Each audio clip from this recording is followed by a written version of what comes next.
আপনি বলুন না, আপনারা এই যে বিচারপতি বনাম বিচারপতি নিয়ে আমাকে প্রশ্ন করছে না, আমরা কোনোদিন স্বাধীন ভারতবর্ষে এই জিনিস দেখেছি?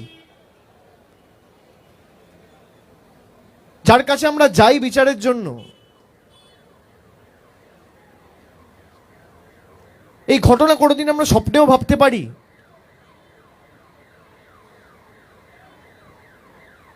কোনোদিন হয়? এই সংঘাত হবে কেন? কি কারণে হচ্ছে?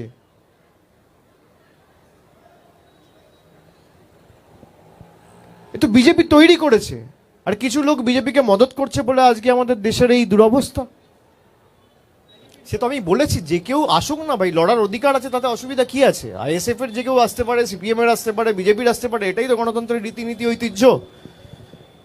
আসুক, আমি তো ওয়েলকাম করেছি আগে, ভালো কথা। শেখ শাহজাহান কি করেছে? আমি তো যেদিনকে ঘটনা ঘটেছে শেখ শাহজাহান ছিল বলে আমার জানা নেই। কিছু লোকের বিক্ষোভ আমি দেখতে পেয়েছি, আমি জানি না। তবে যে ঘটনাটা ঘটেছে অনভিপ্রেত, এবং এই ঘটনাটা না ঘটলেই ভালো হতো। যে ঘটনাটা সেদিনকে তার বাড়ির বাইরে ঘটেছে, এটা কে ঘটিয়েছে তো তদন্ত ছাড়া বলা যাবে না।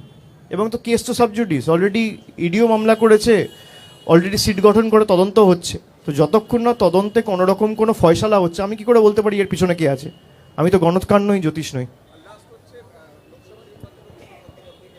আমি যে বলেছিলাম যে ইডি সিবিআই যেখানে যা তদন্ত করছে, এতটুকু যদি আমার বিরুদ্ধে কিছু জনসমক্ষে আনতে পারে, আমার বিরুদ্ধে ইডি সিবিআই লাগাতে হবে না, ফাঁসির মঞ্চ করুন, আমি গিয়ে মৃত্যুবরণ করব। আজও একই কথা বলছি। প্রোডাক্টিভিটির কথা আমি যেটা বলেছিলাম সেটা খালি পলিটিক্সের ক্ষেত্রে না, সর্বত্র প্রযোজ্য। আপনারা যারা এখানে দাঁড়িয়ে আছেন, আপনাদের বয়স কত? আপনারা পারবেন 80 বছরে দাঁড়িয়ে থাকতে? আমি পারবো? আমি সত্যি কথা স্পষ্টভাবে বলি, কারো ভালো লাগতে পারে, কারো খারাপ লাগতে পারে।